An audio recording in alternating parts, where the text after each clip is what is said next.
Qual é a realidade brasileira hoje e de que forma o país vai se portar numa eleição que é chamada até de singular? Para falar sobre o assunto, nós temos aqui o consultor político e comunicação, Gaudêncio Torquato. Doutor Gaudêncio, bem-vindo. O senhor me falou que esse ano essa campanha eleitoral é uma campanha com mais interrogações do que o senhor já viu em toda a história, é isso? Sim, sem dúvida, Piotr. Nós estamos vendo o Brasil ensaiando, né, uma democracia direta com estes movimentos de rua, né, que começaram desde o ano passado. Então nós estamos percebendo que esta campanha é singular no sentido participativo, no sentido crítico, no sentido da disputa, no sentido particularmente de se chegar à resposta. Vamos continuar com a situação que aí está ou vamos mudar? Porque a palavra mudança, como você sabe, tem balizado os discursos de todos os candidatos. Então, cada um promete uma mudança a seu feitio. A pergunta é, qual aquele que realmente tem condições de fazer efetivamente as reformas que o Brasil precisa? Quando alguém diz vamos mudar, e claro que a expressão mudança é sempre usada nas eleições, sobretudo por quem é oposição, o senhor acha que realmente vai haver uma mudança na relação entre o poder e a sociedade, ou seja, entre quem governa porque foi eleito pela sociedade que quer acompanhar esse mandato? O senhor acha que essa sociedade está mais próxima hoje e o compromisso de quem estiver no poder vai ser ouvir verdadeiramente a sociedade? Sem dúvida. Acho que nós vamos passar necessariamente por algumas mudanças. E até me arrisco a dizer que esta será a última campanha que o Brasil faz com esta modelagem tradicional, modelagem com financiamento público-privado de campanha, com parcerias completamente exóticas, esquisitas, né? Partidos que brigam na área federal, mas se juntam na área estadual, com, enfim, modelos de campanha eleitoral completamente ultrapassados, como esses discursos autoglorificantes nas televisões, no programa eleitoral. Então nós vamos ter que passar por essas reformas, reformas que vão mudar a área política, a área econômica, a área cultural, etc. Muito bem, mas por que isso? Porque, Piotr, nós estamos vivenciando uma crise da democracia representativa. O que tem ocorrido? A esfera política tem se afastado da sociedade. Tanto que os índices de credibilidade dos políticos estão lá embaixo, estão no buraco. Em função desse afastamento, a sociedade passou a ser culpada por uma miríade de entidades, sindicatos, federações, associações, movimentos, clubes, núcleos, enfim. Esta organicidade social, que eu considero que promove, realiza, constitui uma força centrípeta, de lá para cá, empurra, como uma onda, empurra os poderes centrais, quer dizer, empurra o poder centrífugo, que é o poder do executivo e do legislativo. Então, a sociedade está empurrando a política. Neste sentido, a sociedade está adiante da política. A política está atrasada. Daí porque eu acredito que na próxima legislatura, seja quem for o governante, seja quem forem eleitos para o Senado e para a Câmara Federal, esses parlamentares, a representação política vai ter que se submeter ao crivo social, porque a sociedade brasileira está dando demonstração de muita força, de muita vontade, e nós não temos condição mais de continuar no velho modelo. Então, acredito sim em reformas fundamentais para mudar os costumes políticos, os costumes culturais. Mas o senhor acha que esse decreto da presidente Dilma de querer ouvir por decreto os movimentos sociais, a sociedade, como eles dizem, não é essa sociedade organizada por partidos? Claro. Aí há um excesso, né? Veja bem. Há um maniqueísmo, na verdade. Quando o executivo, né, chefiado pela presidente Dilma, percebeu as manifestações de rua, é evidente que ela quis dar uma certa resposta por meio da criação de instâncias sociais, 10, 12 instâncias, conselhos, audiências, enfim, grupos. Mas o problema, a ideia é muito boa no sentido de ouvir a sociedade. Sim, claro. Mas por que não ouvir as entidades já organizadas? Porque nós sabemos que a tendência de qualquer governante é partidarizar estas instâncias populares, ou seja, nomear as pessoas que vão estar ali. Então, o perigo é partidarização deste corpo que seria criado por meio deste decreto. Daí porque acredito que não passará esse decreto, criando esses conselhos populares, pela Câmara Federal, enfim, pelo Congresso, porque, evidentemente, aí está implícito um discurso eleitoreiro, um discurso político partidário. Oportunista. Oportunista. O senhor acha que o marqueteiro vai perder espaço nessa próxima legislatura, de acordo com o seu raciocínio aí? Esse marketing de lágrimas na televisão, do coitadinho que conseguiu chegar lá, o representante, esse tipo de coisa está com os dias contados? Eu tenho um dito neste livro que eu acabei de lançar, Marketing Político, é exatamente isso. Olha, nós estamos vivenciando, né, uma mudança fundamental no que eu chamo de processo de espetacularização da mídia, do marketing político. Que espetacularização é essa? É a glorificação dos perfis, as hosanas nas alturas dos programas, né? A cosmética, né? Vamos dizer assim, as tintas que são colocadas no edifício eleitoral. É como se todos os candidatos fossem ótimos, fossem deuses chegando à Terra. Muito bem. Então, desta feita, nesta campanha, já se observa que o conteúdo, a semântica, vamos dizer assim, vai se sobrepor à estética.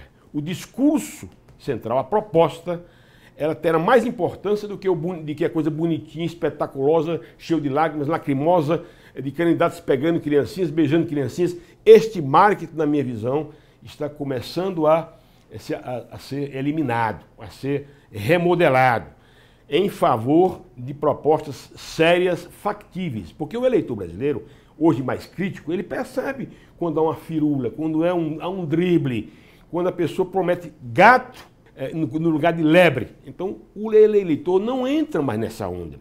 Daí porque este marketing da espetacularização, na minha visão, não terá tanta chance quanto teve no passado.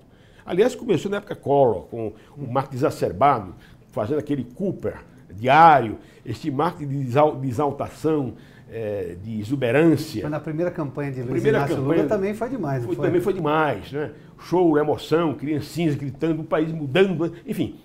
O apelo a essa simbologia emotiva vai até continuar e tal, mas o eleitor percebe que ele não vai mais admitir, e ele percebe, quando o candidato está querendo cosmetizar, firular, driblar, né, a verdade.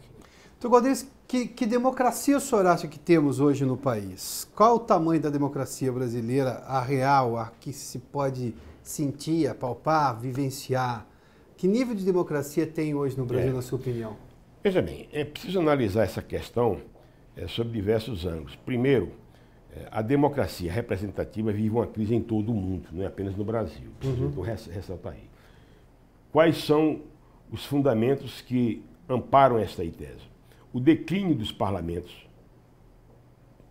as promessas não cumpridas pela democracia. Aliás, o Norbert Bobbio fala muito bem das promessas não cumpridas na área da cidadania, educação para a cidadania, segurança coletiva, a questão a eliminação do poder invisível, as máfias que corroem as administrações, enfim. A democracia não cumpriu essas promessas ao longo do tempo em todo o mundo. Então, nós estamos vendo as disparidades sociais. Então, esse conceito de igualdade, de fraternidade, né, é muito relativo de país para país. E nós vivemos, então, digamos assim, uma democracia sob o aspecto das liberdades, sob o aspecto da associação, né, sob o aspecto dos partidos políticos, mas sob o aspecto, por exemplo, da igualdade social, nós temos ainda muito a desejar. Estamos verificando que nós temos ainda grandes deficiências, né? Então, a democracia brasileira, ela precisa se voltar hoje para a gestão pública no sentido de melhoria dos serviços. Se nós tivéssemos serviços mais qualificados na área da saúde, na área da educação, na área da segurança pública, na área da mobilidade urbana, é o discurso do mais e melhor, evidentemente a nossa democracia ganharia mais peso. A percepção, inclusive, de brasilidade seria melhor, é isso? Seria melhor, a autoestima estaria mais elevada. Então, a harmonia social seria mais completa. Entendeu? O que eu chamo de Produto Nacional Bruto da Felicidade, PNBF. O que é isso aí?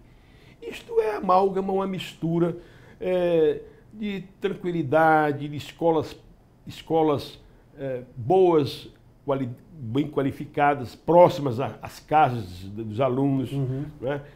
Transporte coletivo bom e barato, enfim, segurança, as pessoas poderiam circular a qualquer hora do dia sem medo.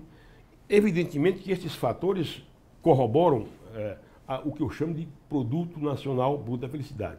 Mas hoje nós estamos vivendo sob a sombra do medo, a violência, sob a deterioração dos serviços públicos, né? Esses problemas desgastam a nossa democracia. E essas reformas têm que ser feitas em todas as áreas. É claro que nós não vamos esperar dos governantes uma remodelagem da noite para o dia. Mas nós temos, evidentemente, que trabalhar no sentido da qualificação. Não precisamos criar mais escolas, mais isso, mais aquilo. É melhorar o aparato que aí está. Quer dizer, melhorar a estrutura social hoje existente. Melhorar, vamos dizer assim, o patrimônio físico que nós temos com qualidade, colocando qualidade nessa estrutura física dos equipamentos a serviço da administração pública. O senhor acha que nós vivemos durante um período eleitoral, como nós estamos vivendo agora, um período de exceção dentro da democracia? Por exemplo, veículos de comunicação como televisão e rádio, que são concessões públicas, não podem fazer o debate segundo a lógica jornalística que eles têm. Eu tenho que me submeter à legislação eleitoral, o espaço igual para todo mundo, sendo que antes e depois das eleições a regra é a regra do jornalismo livre, como normalmente é no mundo inteiro. Não é um período de exceção, não é uma democracia, vírgula, qualquer outra coisa? Isso não é antiquado hoje já no país? Eu acredito que as eleições até podem necessitar de uma modelagem mais apropriada para o discurso político, o discurso eleitoral, sem dúvida, mas não na modelagem que nós temos aí. Porque essa modelagem ela é artificial. Por que ela é artificial? Porque ela propicia que os candidatos façam os seus autoelogios, a sua autoglorificação. E, evidentemente, isso engabela o eleitor. O que seria mais interessante? Seria mais interessante que a programação eleitoral fosse completamente destinada a debates. Então tem o candidato Piotr, o candidato Galdêncio Torquato, o candidato Joaquim, o candidato João, trabalhando sobre 3 temas: saúde, segurança pública e mobilidade urbana. Sobre esses 3 temas. Em outro debate, outros temas. E assim por diante. Isso é muito mais legítimo, porque é a maneira do eleitor perceber a verdade de cada candidato, o preparo de cada candidato, a experiência de cada candidato. Né? E sem esse marketing espetaculoso que nós vemos aí de mostrar as coisas muito bonitinhas, muito fáceis. O debate não. O debate é um momento da verdade, onde o candidato vai demonstrar realmente aí o seu preparo. Então, eu diria que é preciso mudar o formato da mídia eleitoreira ou eleitoral. Falando sobre voto distrital misto, que foi uma discussão, voto distrital puro ou misto, enfim, mas que seria uma inovação, até porque a lógica da transparência e da proximidade do poder com o eleitor poderia ser amplificada. O senhor é a favor de uma mudança nisso? Por que eu sou a favor, sim, mas por que eu sou a favor? Há uma tendência de distritalização do voto em função da necessidade que o eleitor percebe de votar em um candidato que lhe seja mais próximo. A micropolítica, a política das pequenas coisas, ela está avançando na sociedade.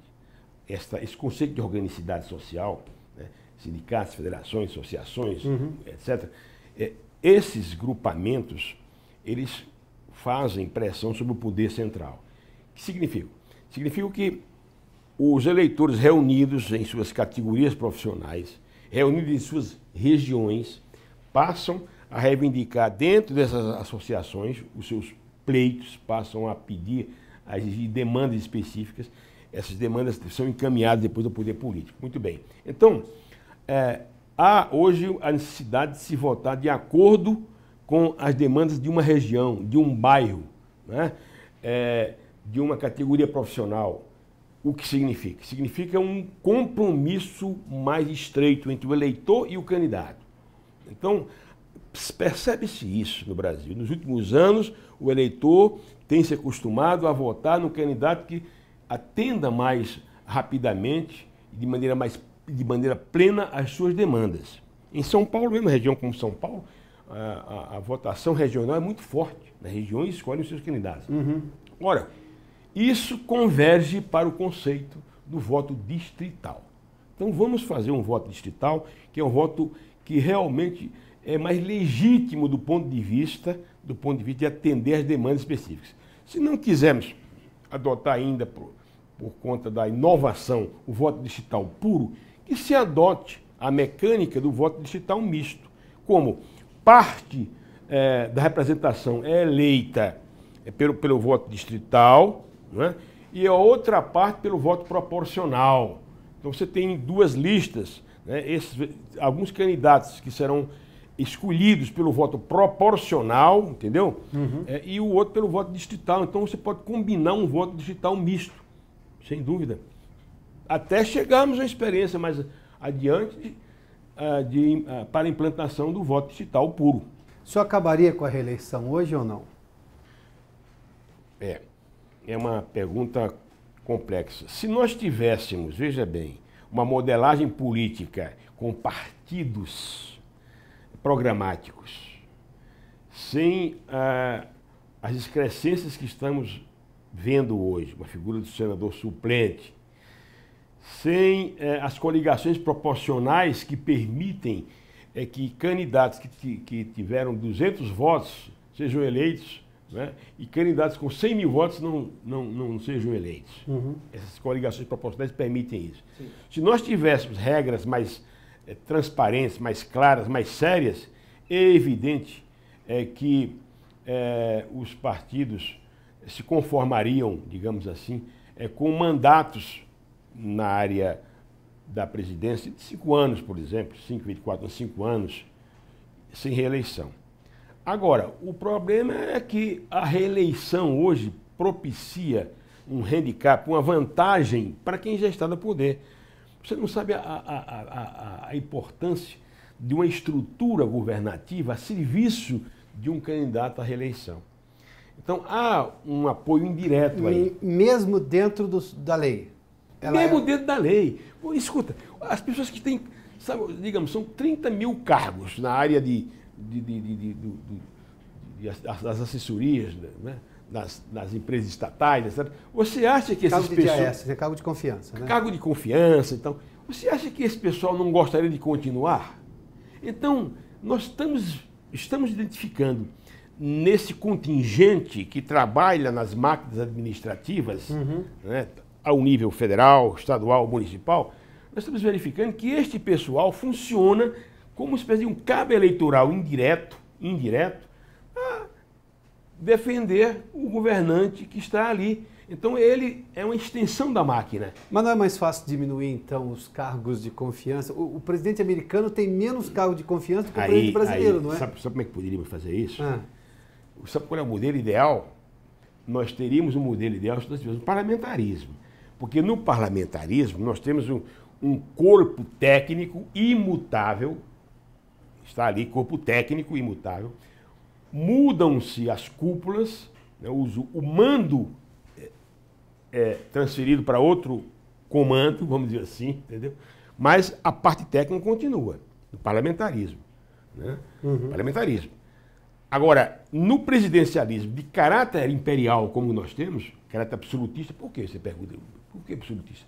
Porque nós temos uma tradição muito forte no Brasil, um presidencialismo muito forte, por conta da tradição da caneta. Né? Que vale o poder da caneta. Por quê? se a democracia é uma divisão tripartite de poderes, o presidente da República é muito mais importante do que o presidente do Supremo ou o presidente do Congresso, não é? Muito mais porque é ele que detém o poder da caneta e a caneta mais cheia de tinta. É, na verdade, o executivo hoje que, de uma certa forma, controla o poder legislativo e, de certo modo, tem influência sobre o judiciário, mesmo que os juízes não possam ser demitidos, eles são nomeados e são imutáveis nas suas funções, não podem ser transferidos, enfim.